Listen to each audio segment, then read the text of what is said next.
Hello everyone, I'm Clemantine Wamariya. I am a senior in TD and a literature major, which means think a lot, write a lot, read a lot.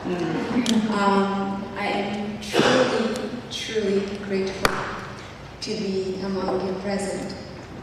And as I began to think about my speech about 3 weeks ago, I thought maybe all of us should reflect upon all other women who have made it possible for us today to sit in this room.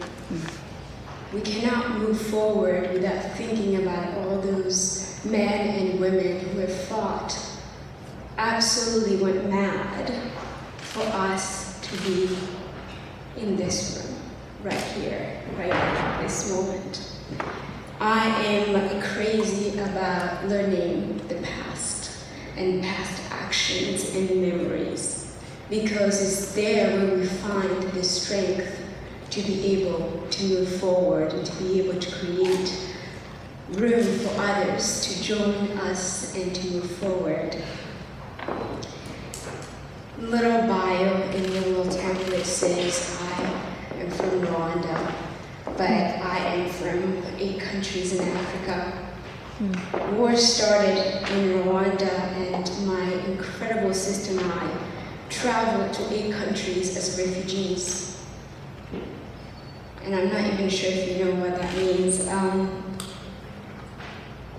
You have no food, you have no water, you have no papers getting you from one country to another.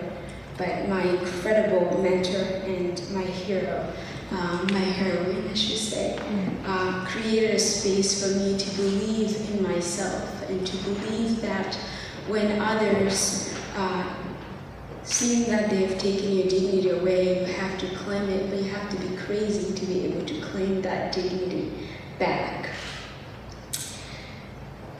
When I arrived in the United States in 2000, I thought I was so lucky to finally go to school, because I wanted to understand why on earth do we destroy each other? Why on earth are we so blind to others' oppression? Why are we so racist? Why do we hate each other? And I thought it was through books where I would discover the answers. And magically, actually not magically, I came to Yale. And to Yale, again, I went through books, searching to try to find the answer. And then I realized that the answer was already in front of me. It was incredible people that I was walking among, who were so strong and so careful. And I will share a few stories of them today. And in sharing those stories, those are the 3 examples of leadership, at least for me. And the leadership that is never going to appear on a resume, a leadership that you have to be very careful to find it. And my first example is Annette. Any of you know Annette? Yeah. The flower lady on the corner that sits there every day and sells flowers. She's my #1 example of a leader, because I've never passed a day without her stopping me and saying, "Hi honey, how you doing?" Junior year was a very hard year for me, because I realized that I was in a place of power and privilege. And I realized that slowly I was becoming comfortable in the privilege and the power that I was living in. And it was Annette, actually, who every day saw me, she would say, "What's wrong, girl? Why aren't you smiling today?" And I would say, "Well, I have so much work to do," and just hide. And every day I would pass, I live at the writing center, so I have to pass to her. She would stop and give me a flower. And I collected all the flowers she gave me, and by the end of the semester, I think I had 50 flowers. And you know it's $1 each, so I was like, maybe I should go and pay her. It's that kind of leadership that you would never see or imagine being around you. And the second example is my wonderful friend, Abby. I was very sick, really sick, and I was just fighting to get those papers, as you know, get those papers done. And I was so sick that I actually felt like my body had frozen. And I called her and I said, I'm not doing well. And she came and picked me out of my bed, literally picked me out of bed. She's not bigger than me, but she picked me up and took me to the shower. And she said, you are definitely gonna be fine, just take a shower.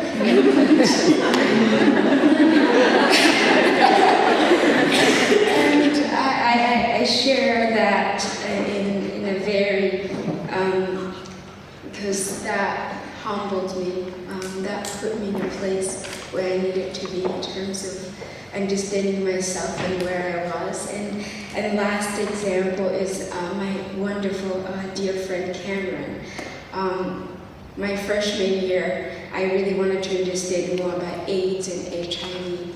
And I decided that I'm gonna go work at hospice and be there and take care of everyone.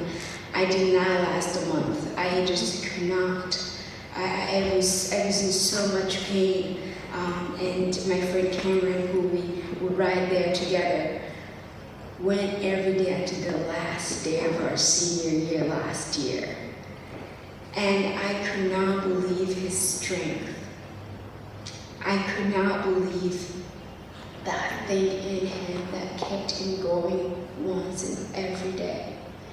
I share these 3 leadership, at least examples, because one, you never know where you see leadership, and I believe leadership is a practice.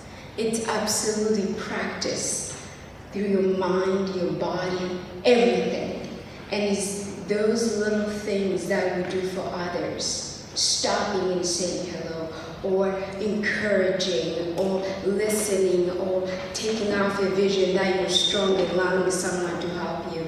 That's the practice to leadership, because when we come to a place where we have to serve, and indeed serve, we in this room have no excuse, absolutely no excuse to not fight to be leaders.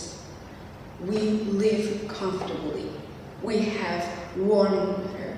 We have food every day. I mean, I pie my plate every day I get a chance to. We are surrounded by people who are willing to teach us leadership. We are surrounded by incredible professors. Us young women, we have no excuse. And don't tell me that someone is in your way. We should not allow anyone be in our way, because the world needs us. The world is crying for us. We have been comfortable. We have been privileged.